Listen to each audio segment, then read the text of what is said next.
Hello everyone, my name is William Amzalag and I want to welcome you to our 9th episode of Jeunesse Longevity TV. Jeunesse, we are redefining youth.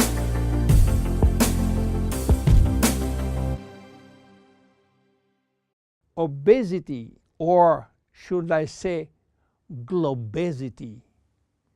Today, obesity is a worldwide epidemic disease. There is an outrageous eruption of a worldwide obesity even in the countries where not so long ago famine was the #1 health issue. The fatness of the world is changing rapidly, and this is very disturbing because it's going out of proportion and nobody can get any control of this new epidemic. Many children become obese and then become obese adults. The diseases associated with obesity, such as heart disease, cancer, and especially diabetes, will explode. That will mean a lot of sick people all over the world. The cost in terms of death, diseases, and money spending is just astronomical. Think about today. There is in the world about 3 billion people overweight and 800 million real obese. The cost of obesity in the United States is about $150 billion per year, which is 10% of the total US medical cost. So, what is the difference between overweight and obese? Overweight means that you gain only few kilos above standard, from 1 to 15 kilos for adults. Above this threshold, you're considered as obese. If you wish to get more detailed information, then you have to calculate your BMI, which means your body mass index, by using the following formula: your weight in kilo divided by your height in square meters. If your BMI shows score under 18.5 per square meter, it means that you need to gain weight. You are underweight.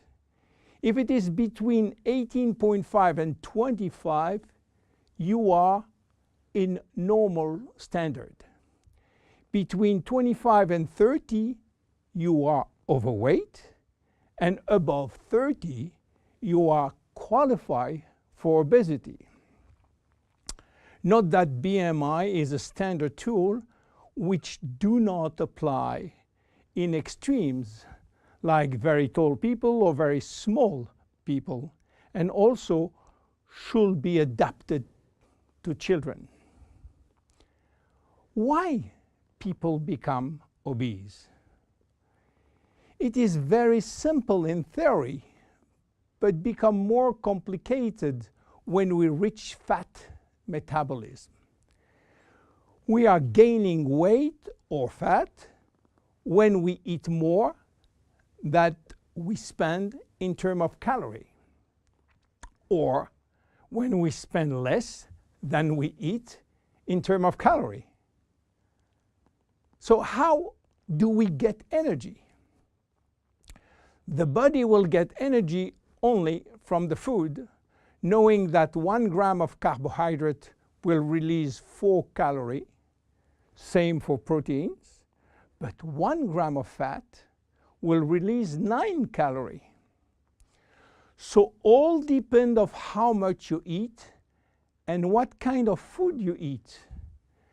If the food is rich in fat or in protein or in sugars. Now, how do we spend energy? There are 3 ways to spend energy.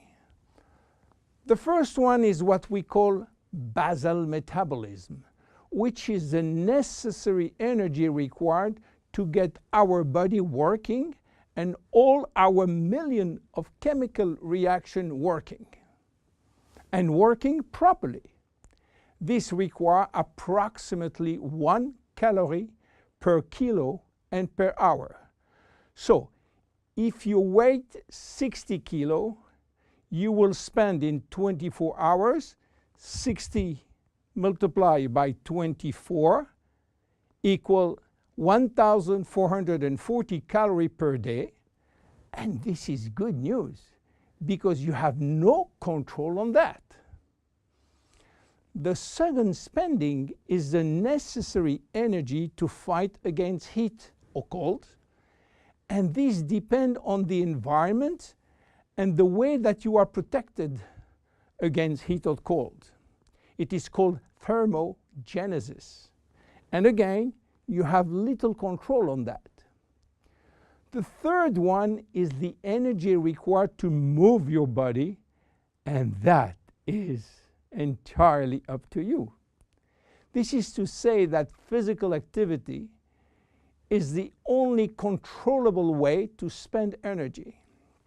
We will see later that this very simple way of gaining or losing weight is influenced by many other factors, and especially the control of fat metabolism by a sophisticated group of hormones. So why such epidemic?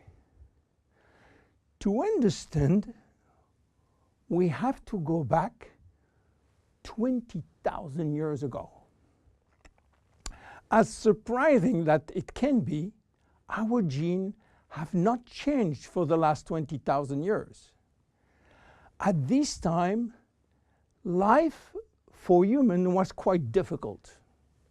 In fact, life was based on food availability, and food was really available only during spring and summer. The rest of the time, no food, almost famine.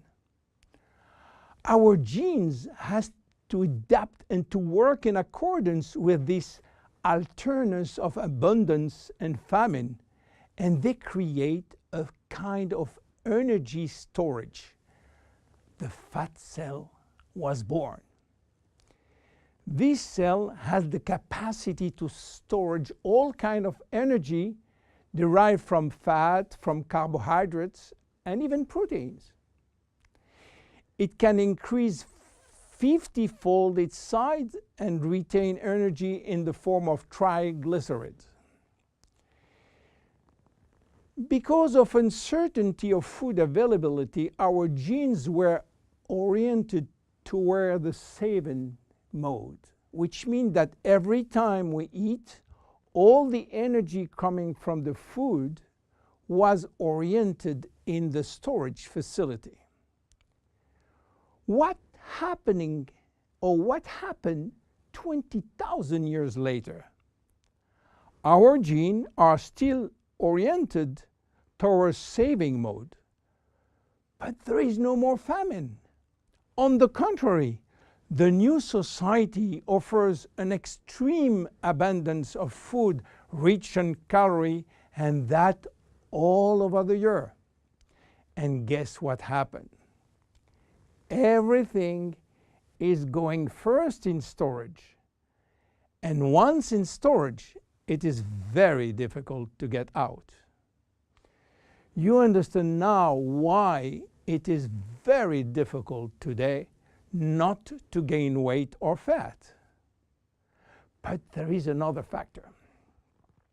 20,000 years ago, in order to bring food at home, men were hunting, fishing, or climbing trees to get fruits. And that was a huge energy spending mode. Today, with the new technology created for lifting heavy items or escalator or elevator, we reduce drastically our energy spending.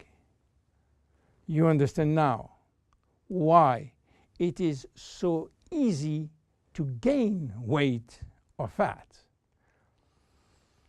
What are the consequences of obesity in terms of health and longevity? To make a long story short, it is a disaster. Being and staying obese will lead to a long list of chronic diseases, including cardiovascular disease, diabetes, cancer, metabolic syndrome, and consequently a drastic shortening of life. That will not account for the uncomfortable physical, emotional, and mental consequences of being heavy for ourselves and for our relationship. In terms of aging, obesity is shortening telomeres, increasing DNA damage, and reducing stem cell pool. So what to do for reducing obesity? Obviously, it is quite difficult considering the worldwide effort of the medical community with so small results. Health authorities are repeatedly organizing campaigns to inform people about the consequences of eating too much sugar or fat or the lack of exercise. But the food industry until now do not help and still putting on the market food rich in bad sugar and bad fat.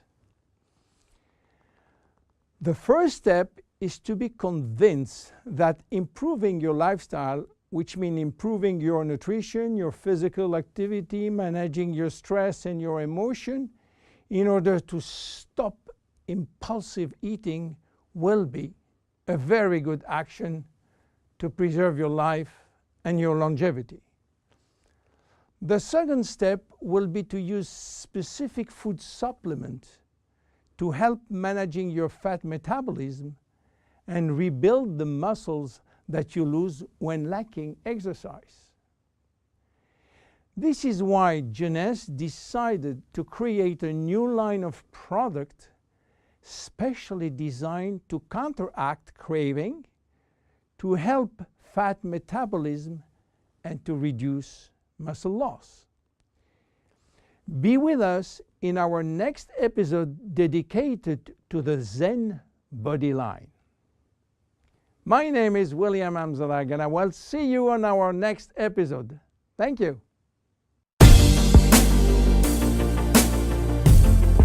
Jeunesse. We are redefining youth.